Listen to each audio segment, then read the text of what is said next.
a paz do Senhor. Nós vamos, irmãos, ficar em pé.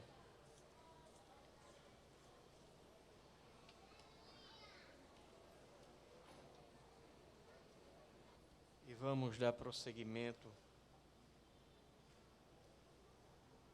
ao assunto que nós estamos falando, que é fé.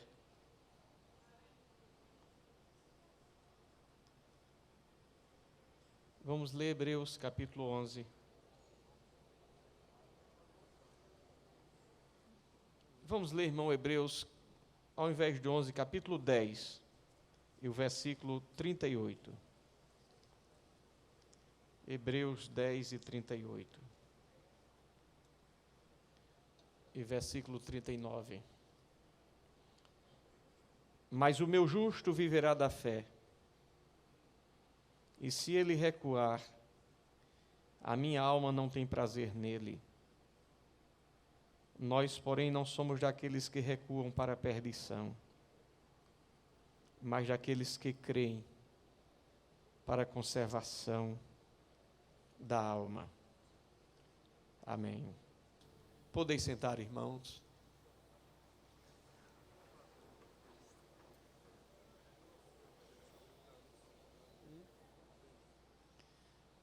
Meus amados irmãos, nós queremos assim ainda falar um pouco sobre fé. Parece que sempre tem alguma coisa mais a falar. E hoje eu quero falar um pouco sobre a fé que não permite desistir. A fé que não deixa que a gente desista. E quando lemos esse texto falando sobre o justo que viverá da fé, nós poderíamos perguntar: será que é possível um crente, um servo de Deus, uma serva de Deus, que tem o Espírito de Deus, se tornar desanimado, abatido, a ponto de achar que não pode ir adiante? Será que pode um crente viver uma circunstância na vida a ponto de pensar em desistir, de fraquejar? Não estamos falando de pessoas longe de Jesus, estamos falando de pessoas que estão perto de Jesus, que conhecem até mesmo a palavra de Deus e aquilo que Deus tem para cada um. Sim. Estamos falando ainda de pessoas que até, de alguma maneira, foram abençoadas por Deus e até experimentaram milagre da parte de Deus. Pessoas que presenciaram feitos de Deus, manifestações sobrenaturais de Deus. Pessoas que se dedicam ao trabalho do Senhor. Pessoas que muitas vezes estão se negando a si mesmas, renunciando os seus interesses e tendo a visão de buscar a Deus, que são crentes, que servem a Deus. E poderíamos perguntar: seria possível uma pessoa assim, tendo em vista aflições, inquietações, sofrimentos, angústias, chegar ao ponto de desalento, desengano, desespero, de achar ou pensar que não vão à frente, que não vão ter condições de prosseguir? Certamente que sim. A Bíblia diz que o justo viverá da fé. E se ele recuar, minha alma não tem prazer nele. E se a Bíblia diz, se ele recuar, é porque existe a possibilidade. E se existe a possibilidade, é possível que alguém possa pensar ou imaginar ou até querer voltar atrás. Não quer dizer que o pensamento de voltar atrás seja o fato de voltar atrás. Porque muitas vezes a gente pode até pensar, embora não volte. E pode chegar ao ponto de alguém até mesmo voltar atrás. Mas a Bíblia diz que aquele que volta atrás, a minha alma não tem prazer nele. Quando nós olhamos para isto, e falando sobre fé e falando sobre sofrimento, não há como falar de fé e sofrimento e não falar de Jó. E a Bíblia diz, e a Bíblia testifica, que Jó era um homem reto, sim ou não? Era um homem sincero. E não foi Jó que disse, eu sou um homem sincero. Não foi o pastor de Jó que assinou uma carta de recomendação dizendo assim, Jó é um homem crente, sincero. Não foi a sua esposa nem seus filhos que chegaram e disseram, olha, num culto de aniversário de Jó, nosso pai, ou meu marido, nosso tio, nosso irmão, é um homem sincero, é um homem digno, é um homem reto. Não foram estas pessoas. Mas a Bíblia nos diz aqui, no livro de Jó, no capítulo 1 e o versículo 1, que foi Deus. Foi Deus. Alcançou testemunho do Senhor. Era um homem que era íntegro e reto, que temia Deus. E o próprio Deus diz a Satanás,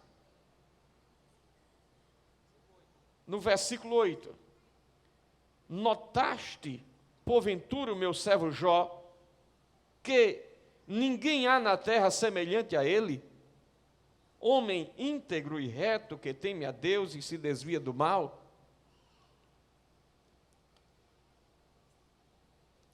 Olha, irmãos, uma coisa é preciso a gente compreender, que a quem mais é dado, mais é cobrado.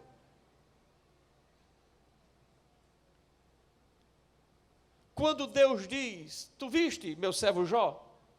Homem sério, homem fiel. E quanto mais Deus exalta alguém, mais esse alguém passa na prova. Não pense que Deus vai abençoar alguém e esse alguém vai dizer, vou viver agora na terra que mana leite e mel e nada mais me toca. Não. A Bíblia diz que temia Deus. É o próprio Deus que fala. Ele fugia do erro. E quando isto acontece, Satanás aproveita a ocasião e diz, porventura Jó teme a Deus debalde? Como que dizendo, desse jeito, todo mundo é crente. Há pessoas que pensam que para uma pessoa ser provada, só é provado se for pobre. Não, o rico é provado. Deus sabe provar crente. Deus sabe onde tocar. Deus sabe onde mexer. Sabe ou não sabe? Sabe. Às vezes a pessoa está andando de carro novo para cima e para baixo, um sorriso no rosto, e lá dentro, Jesus, tenha misericórdia de mim. Porque não só existe prova de pão, não só existe prova da roupa, não só existe prova do sapato, tem muita prova. E às vezes, a pessoa passa na prova do pão, e depois é abençoado e tem saudade da prova do pão. Porque hoje tem o pão e não tem a vontade de comer o pão.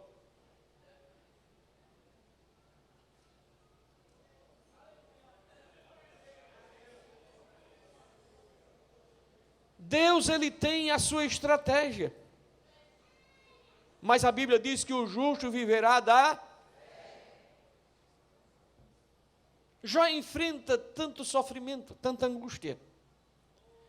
Diz a Bíblia, que nós não vamos nos aprofundar aqui, porque vamos passar numa compreensão geral do texto, que ele perde os bens, o gado, as ovelhas, num dia só, ele sai perdendo isso, aquilo, outro, e por fim, os seus filhos morrem. Cai a casa, mata todo mundo.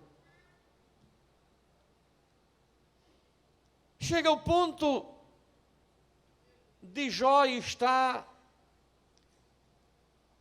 na cinza, as feridas lhe consumindo,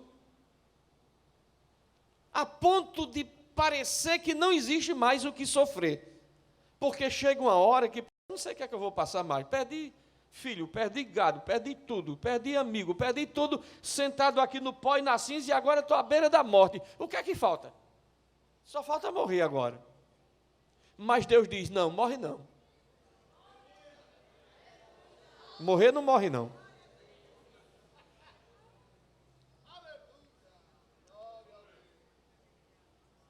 De maneira que Jó, na sua angústia, ele diz, capítulo 6, versículo 4, porque as flechas do Todo-Poderoso estão em mim cravadas, e o meu espírito sorve o veneno delas. Eu fico imaginando esta expressão, Jó dizendo, olha, as flechas de Deus se cravaram em mim, eu fui alcançado, não é pela flecha, mas pelas, plural, pelas flechas do Todo-Poderoso, que se cravaram em mim, e o meu espírito suga, outra versão diz sorve, o veneno delas. Além de ser atingido por uma flecha, ele diz, essa flecha estava envenenada. Tinha veneno na ponta dessas flechas. Os terrores de Deus se arregimentam contra mim.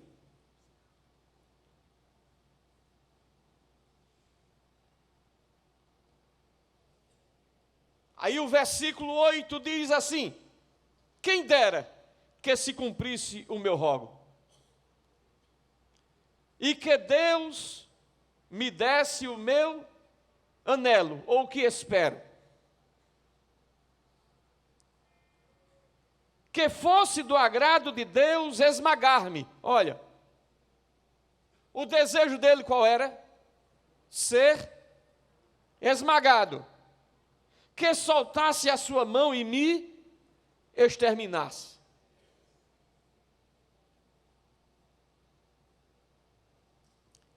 Um crente como Jó fazendo esta oração, quem dera se cumprisse o meu desejo, que Deus me desse o que eu anelo. E o que é que você anela, Jó? Que a mão de Deus venha e me esmague logo. Eu só tenho um pedido, Deus, eu quero morrer.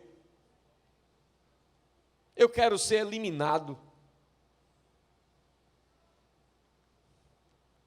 Será que isto soa da boca de uma pessoa que há pouco instante, há poucos momentos tinha o testemunho de Deus, homem reto e íntegro?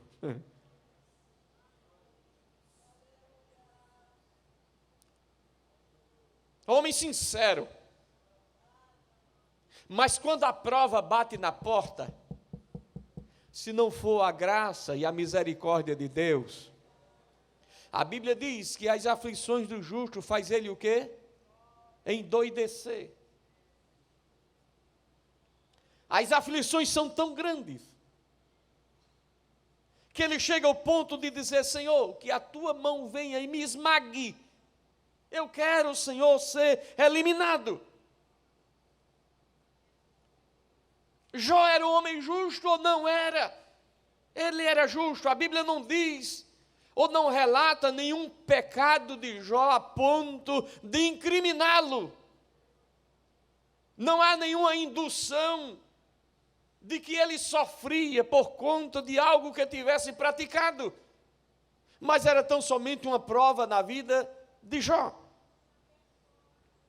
Jó, ele retrata a figura de um homem sincero diante de Deus. Mas mesmo assim Deus permite que ele enfrente o desespero. Porque uma coisa é falar, outra coisa é viver. Uma coisa é o que está acontecendo no sertão hoje. O sertanejo olhar para o quintal e ver suas vaquinhas secando. A outra pendurada em duas varas assim, porque se ela deitar não levanta mais. Outras que não têm mais condição de mastigar o milho, porque não tem mais força. Já passou do limite da vida. E você olhar isto e ver um sofrimento daquele. Agora não é um rebanho pequeno, é tudo. São dezenas, centenas de gado, de ovelhas, de camelos, de jumentos. Por fim, os servos, os filhos, morrem todos. E agora Jó sentado no pó e na cinza. E alguém passando por ele e dizendo: alguma coisa está errada com ele.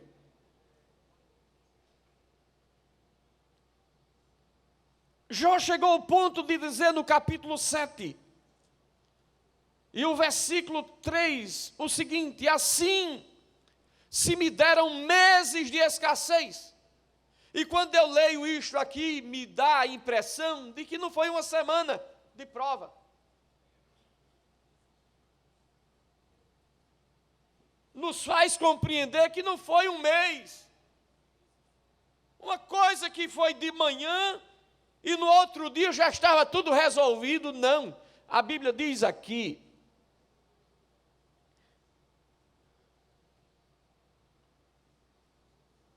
assim se me deram meses de escassez, e noites de aflição se me ordenaram. Havendo-me deitado, digo: quando me levantarei? Mas a noite é comprida, a noite é longa. A noite não é curta, não. A Bíblia diz aqui que a noite é comprida. Comprida é a noite, é longa.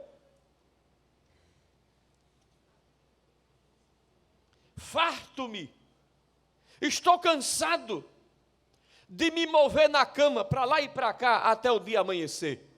É o que a Bíblia está dizendo. E quem era este homem? Um homem reto, íntegro. Mas a Bíblia diz que o justo viverá.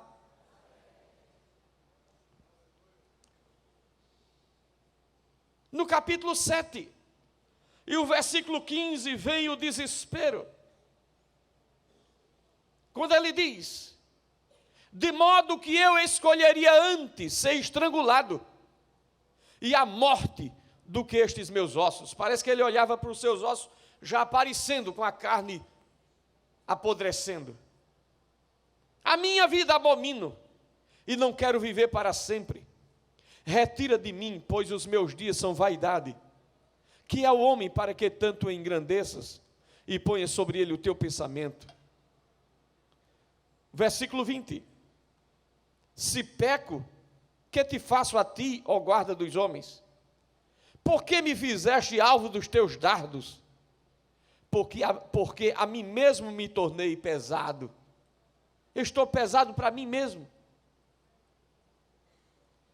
Jó estava totalmente angustiado por uma situação que ele não via solução. Ele não enxergava uma saída. Ele perdeu todo o seu patrimônio. Perdeu a sua família. Perdeu a sua saúde. Perdeu o seu prestígio. Todo pensamento, ideia, sabedoria, conhecimento agora era em vão.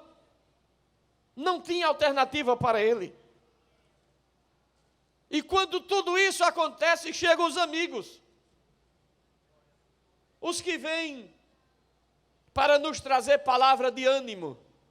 Eu vou lhe ajudar. Mas pensando bem, Jó, depois de alguns dias aqui contigo,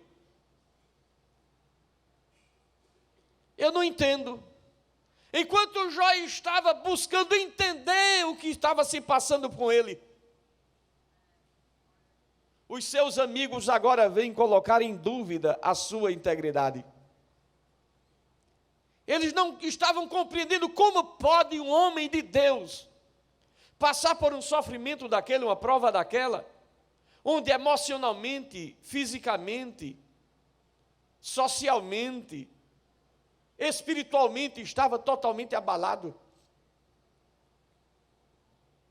E isso é um questionamento que existe ainda hoje. Porque o sofrimento muitas vezes é permitido por Deus. Servos de Deus, fiéis a Deus, e enfrentam dificuldades e angústias. Homens que não têm do que se envergonhar, mas sofrem, padecem.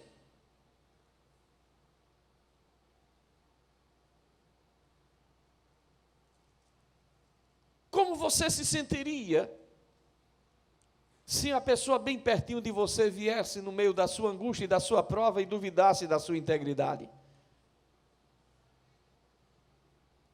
Você tem algum pecado escondido aí, rapaz?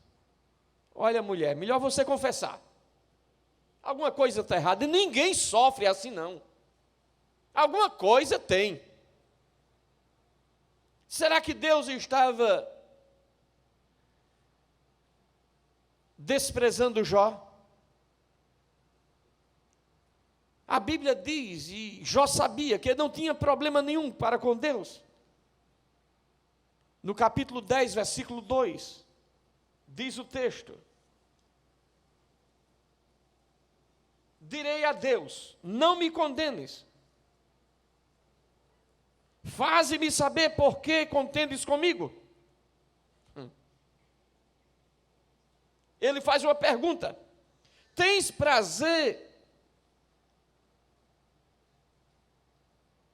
em me oprimir, em desprezar a obra das tuas mãos e favorecer o desígnio dos ímpios? Tens tu olhos de carne ou vês tu como vê o homem? São palavras de um homem para com Deus. São as queixas de Jó. A ponto de ele dizer no versículo 10: não me vazaste como leite e não me coalhaste como queijo. Ou seja, eu fiquei o quê? O que é um leite coalhado? É o quê? É um leite azedo. Tu me azedaste, Senhor. Eu era leite. Eu alimentava o povo. Eu tinha para dar a todo mundo. Agora eu virei azedo. Eu fui coalhado.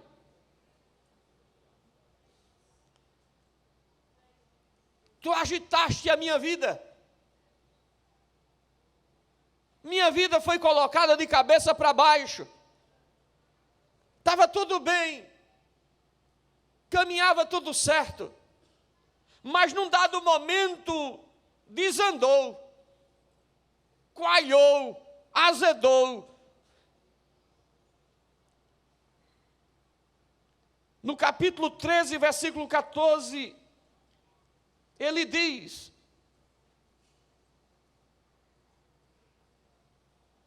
Treze, 24, digo: por que escondes o teu rosto e me tens por teu inimigo? E aí, Deus, eu falo com o Senhor não me dá resposta, o Senhor não me diz nada, anoitece o dia, amanhece o dia, e o Senhor não me responde nada. Por que é que o Senhor me tem como seu inimigo? E Deus calado. Jó 16, versículo 16. O meu rosto está inflamado a chorar, está vermelho. A sombra escura sobre as minhas pálpebras. Eu estou de olho fundo, estou de olheiras, não consigo dormir.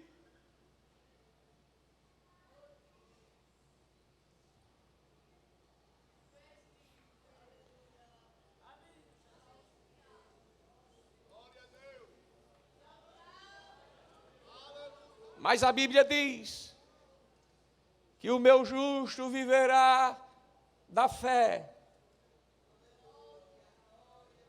Aleluia. Aleluia.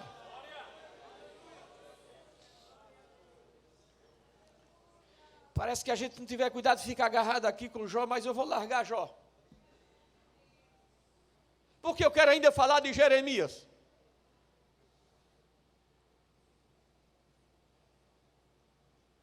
Nós podemos ver que Jó foi alguém que tinha o testemunho do Senhor. Mas a aflição e a angústia na sua vida e na sua alma fez com que ele ficasse transtornado, afligido a ponto de falar coisas que não deveria falar. Quando nós olhamos para Jeremias, a Bíblia diz que havia um fogo dentro de Jeremias. Era um homem que tinha uma palavra conhecida como uma palavra dura. Era testa de diamante. Os reis temiam Jeremias. Os pecadores corriam de perto de Jeremias. Quando Jeremias se aproximava, as pessoas saíam de perto, porque poderia vir uma palavra contrária. Jeremias era alguém que estava com o ouvido ligado no céu. Como quer dizer, o que o Senhor mandar falar, eu falo. O que Deus mandar disser, eu digo. Ele disse a mim: eu vou colocar a minha palavra na tua boca. E quando eu mandar tu falar, tu fala. Se eles quiserem ouvir, que ouçam. Se não quiserem, problema deles, mas você vai falar. Aí lá vem Jeremias. Roupa de profeta, manto de profeta, cinto de profeta. Todo animado. Assim diz o Senhor. E vem cá, na cova. Mas Senhor, oi, como é isso aqui? Não foi o Senhor que mandou, foi. E como é que eu estou? Está aí agora, fica aí. Parece que Satanás chega no ouvido de Jeremias e diz assim: está aí, bobo. Adianta? Não era melhor fazer feito os outros, dizer palavra bonita? Os outros estão lá no banquete, tu estás aqui na cova, atolado. Adiantou? Para que ser tão profeta? Para que ser tão justo? Para que ser tão fiel? Melhora aí, quando vier assim, tu muda uma palavra assim, melhora o negócio, o discurso, e melhora a situação, e você vai se dar bem. Vai ser um profeta moderno, atual. Ao invés de você ser preso, o povo vai lhe dar ovelha. Vai ser o profeta que vai ganhar gado, vai ganhar bens, vai ganhar isso, vai ganhar aquilo. É o profeta bom, que profetiza o que o povo quer ouvir.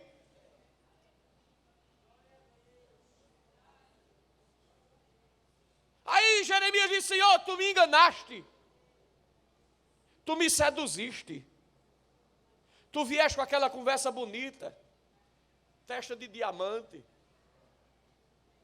desde o ventre da mãe, olha, vieste com aquela conversa bonita, e eu me senti seduzido por ti, porque o teu poder de persuasão foi maior do que eu pude suportar.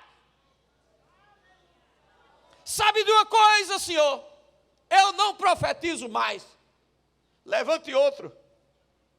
Quer mandar profetizar? Chame outro, eu não vou mais não.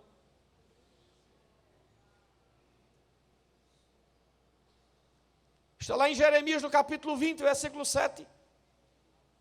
Iludiste-me, ó Senhor, e iludido fiquei. Ou seja, Jeremias estava dizendo para Deus: o Senhor é um enganador.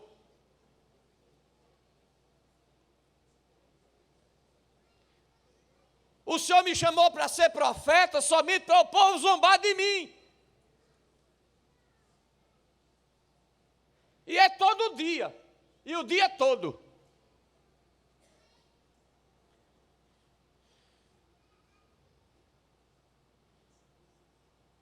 Aí Jeremias, no capítulo 20, versículo 14 a 18, interessante que a primeira coisa que a pessoa diz é: quero morrer. Eu não sei porquê. Talvez você já tenha dito isso também. Talvez essa história se pareça com a sua. É, Deus, é melhor morrer mesmo. Aí vem Jeremias, parece que leu o que o outro disse assim: maldito o dia que nasci. Maldito o homem que deu as novas a meu pai, dizendo: nasceu-te um filho. Está escrito ou não?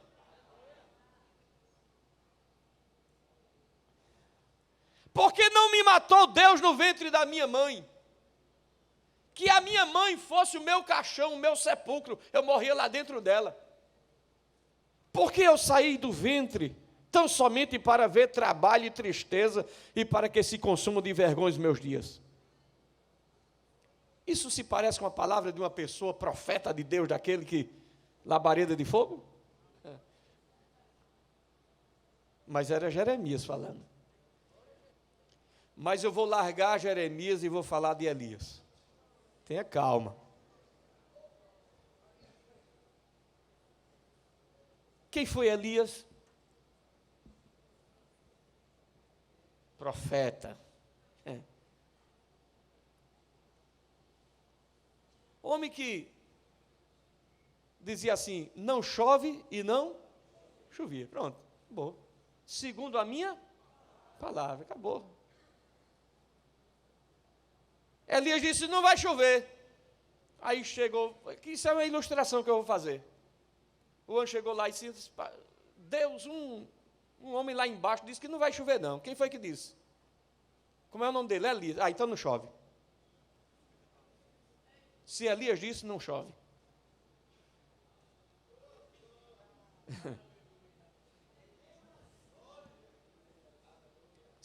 Quem foi que falou? Foi Elias que disse que não chovia?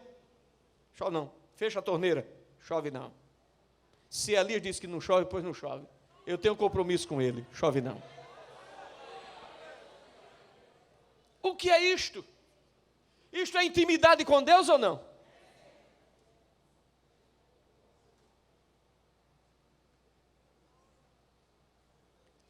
Depois, para chover, demorou mais uma coisinha. Foi preciso orar. Porque tem hora que não precisa orar muito não, mas tem hora que precisa. Que é para o indivíduo não ficar muito assim. Eu falo e acontece. Não, às vezes. Agora, tem às vezes você vai ter que saber que sou eu que faço, não é você. Então, da primeira vez foi fácil, agora da segunda, eu vou mostrar para você que é comigo. Não é tanto como você pensa, não.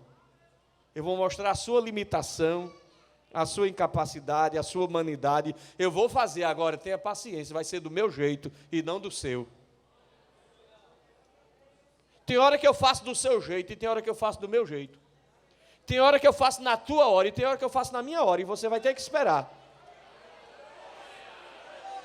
Tem hora que você fala uma vez e acontece, e tem hora que você vai orar uma vez, duas, três, vai botar a cara no meio das pernas, e vai mandar o menino correr para lá e para cá, correr para lá e para cá, até o menino lhe chamar de maluco, mas eu vou fazer, tenha calma, não vai dar, no final vai dar tudo certo.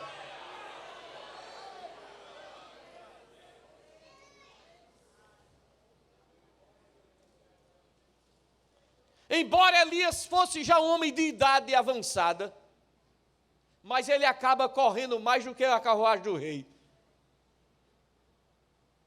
O maior desejo de Elias era o quê? Era ver um Israel avivado. Era ver um Israel santo. E ele profetizava para isso. Ele lutava por isto. Mas o seu coração se entristece por tanta corrupção. Quando ele chega lá no cume do monte e Deus manifesta a sua glória de maneira sobrenatural e vem o fogo do céu e consome o holocausto e a água que ali é colocada, ele diz, agora sim, Deus vai restaurar Israel. Aí ele recebe o recado de Jezabel.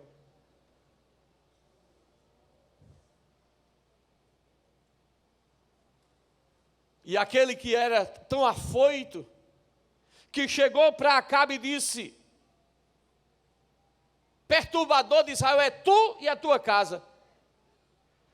Na cara de Acabe, ele recebe o recado de Jezabel e se esconde com medo. Mas sabe o que é isso? São momentos na vida do crente. Tem hora que você está pegando o céu, e tem hora que você se sente fragilizado. Tenha cuidado. Depois de uma grande vitória na sua vida, geralmente você fica vulnerável. Geralmente a adrenalina baixa. Você relaxa. Enquanto você está na adrenalina do Espírito, na adrenalina da oração, do jejum, da luta, da peleja, parece que você enfrenta tudo, mas quando a vitória chegou, você relaxa. Por isso que a Bíblia diz que bem-aventurados são os que choram. Você não vai encontrar bem-aventurados são os que sorriem, mas são os que choram. Porque enquanto está chorando, está recebendo atenção, está recebendo cuidado. O pai está prestando atenção a ele, a mãe está olhando. Cadê o menino? O que é que o menino tem? Pega esse menino aí, vê o que é que ele está precisando. É assim ou não? Mas o menino se cala, bota o menino no chão, vira para o outro lado e daqui a pouco o menino se perde e vai embora e atravessa a rua. Se não tiver cuidado, é um desastre. Muitas vezes a nossa vida espiritualmente é assim. O crente relaxa depois de uma vitória. E quando ele relaxa e pensa que já deu tudo certo, aí vem o impacto, ele não está esperando. E Elias diz, eu pensei que naquela montanha Israel ia ser restaurado, mas parece que o diabo ainda continua solto do mesmo jeito.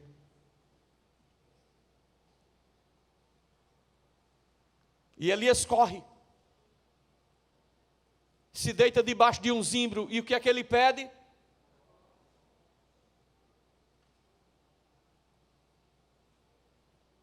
A morte é o desejo do atribulado. A morte é o desejo do aflito. A morte é o desejo do angustiado. A morte é o desejo do desesperado. A morte é o anelo daquele que não vê saída, embora não calcule o que significa a morte. Porque se Elias quisesse de fato a morte, ele teria ficado para Jezabel matá-lo. Mas ele corre da morte. E quando ele foge e se deita debaixo do zimbro, o Deus que é o Deus de misericórdia, o que é que traz para ele, irmão? Hein? Pão, água, e diz: come, bebe. Como que dizendo, tu não sabe o que é que tu está falando, come. Isso é fraqueza, come. Isso é fraqueza, come. Isso é fraqueza, come. Isso é fraqueza, come. Come. Isso é fraqueza.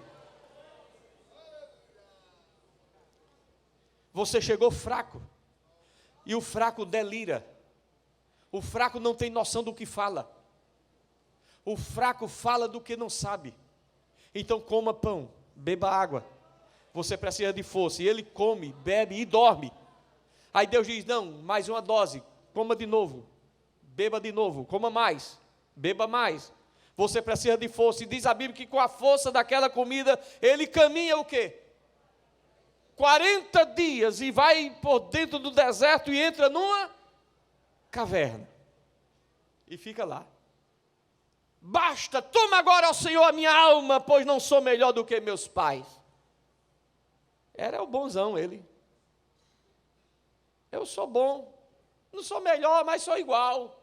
Sou parecido. Então, do jeito que o Senhor levou meus pais, leve a mim também. Eu dei tudo de mim. Isso, porventura, não parece às vezes com a nossa vida? Até como obreiro,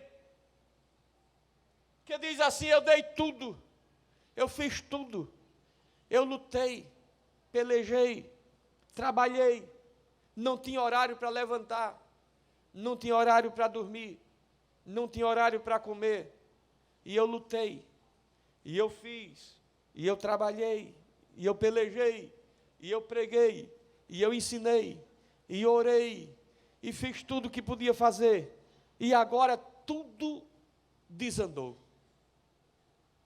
Se você nunca teve experiência na vida assim, se prepare para ter.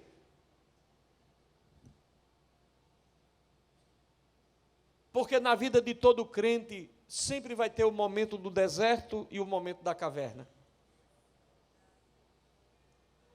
Elias parece que se esquece do que Deus fez. E às vezes você não esquece também? Esquece ou não? Do que Deus fez? Se esquece. Deus abriu a porta para um filho. Deus curou a filha. Deus curou você.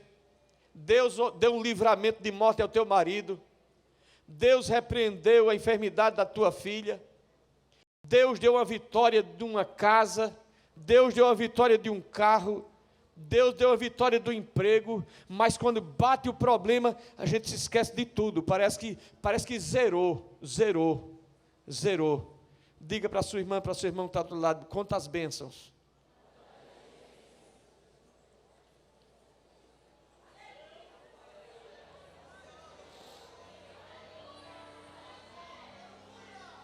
Parece que chega a hora que nenhuma bênção recebida alivia o sofrimento que passa agora.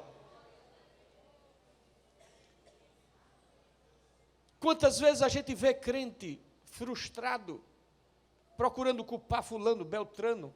Eu estou assim por causa disso, por causa daquilo. Foi alguém que falou mal de mim, foi alguém que disse isso, foi alguém que disse aquilo, e eu estou aqui nesse deserto, eu estou aqui nessa caverna, eu estou aqui debaixo do zimbro, e o crente, muitas vezes, ele quer voltar atrás. Crentes que foram usados por Deus, que profetizavam, crentes que saíram a campo para evangelizar, irmãs que saíram a campo para visitar enfermos, e que eram usados e usadas por Deus,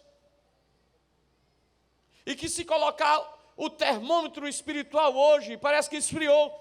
O que foi que houve? Pessoas que antes tinham visões, revelações, pessoas que antes eram usadas por Deus para socorrer alguém, que chegava com um sorriso no rosto, mas chegava a pessoa e dizia assim: vem cá, meu filho, olha, eu estou vendo você sorrindo, mas o que Deus está me mostrando dentro do seu coração é choro. E a pessoa despencar na frente assim.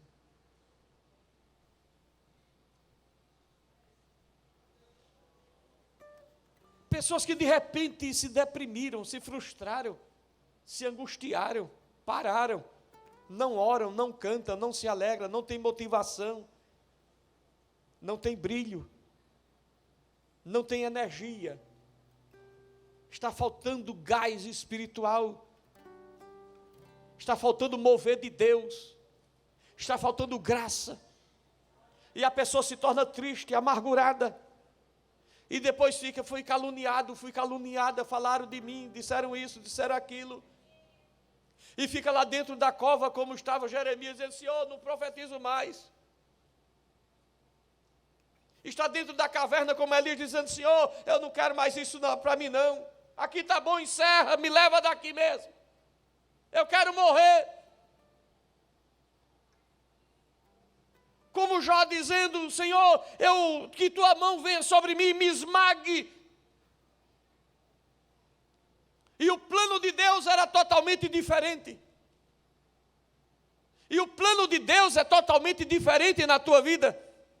A Bíblia diz que o justo viverá da sua fé. E se ele recuar, a minha alma não tem prazer nele. E alguém diz assim: não adianta continuar. Para quê? Para que ir em frente? Para que avançar? De que adianta? De que serve? Ninguém vê, ninguém reconhece, ninguém percebe, ninguém está prestando atenção. E com que motivação nós fazemos? E com que glória Deus nos usa?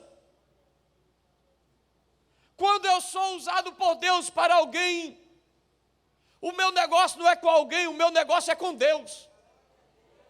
Quando você faz alguma coisa por alguém, não faz por causa de alguém, você faz por causa de Deus.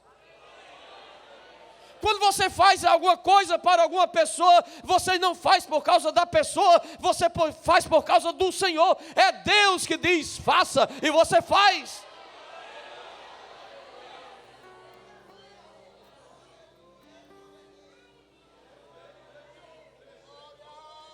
Irmão, com cuidado, coloque sua mão aí da pessoa do lado, balance ele um pouquinho e diz assim: desperta. Desperta.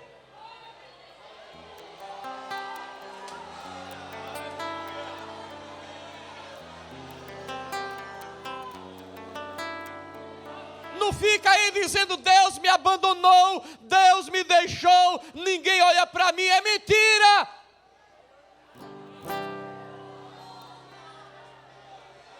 Deus viu Jeremias no ventre da mãe, e Deus viu Jeremias dentro do poço.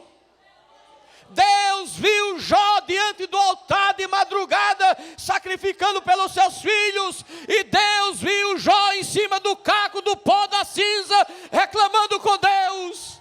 Deus viu Elias no Monte Carmelo, pedindo fogo do céu, e Deus viu Elias dentro da caverna e debaixo do zimbro. Deus está vendo você.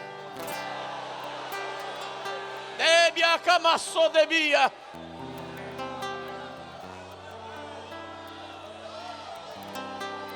Aleluia. Aleluia.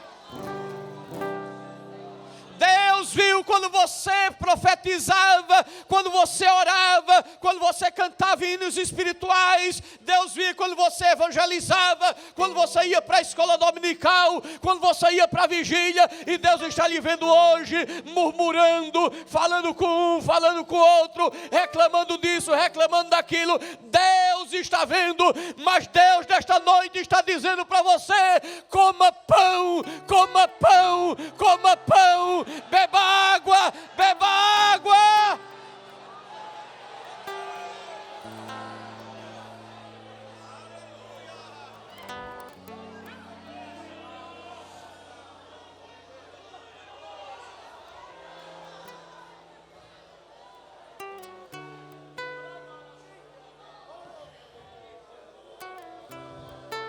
Aleluia.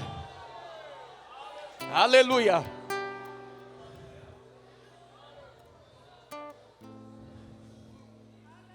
Deus está dizendo a você: o que é que você faz aqui, Elias? O que é que você está fazendo na caverna? Saia da caverna. Ah, eu só saio se vier um fogo abrasador. Não vem fogo. Eu só saio se tiver um terremoto. Tem terremoto, Deus não está lá. Eu só saio se acontecer alguma coisa sobrenatural, espetacular. Ai, Deus, não vai acontecer nada disso.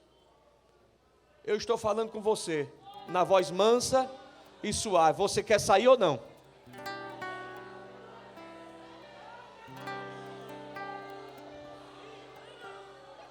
Se você sair, você não morre. Se você sair, você vai ser trasladado. Se você sair de dentro da caverna, eu vou honrar você. Lá na frente eu vou me apresentar com você. Lá no Monte da Transfiguração. Vai estar comigo lá. Vai sair? Ou quer morrer dentro da caverna?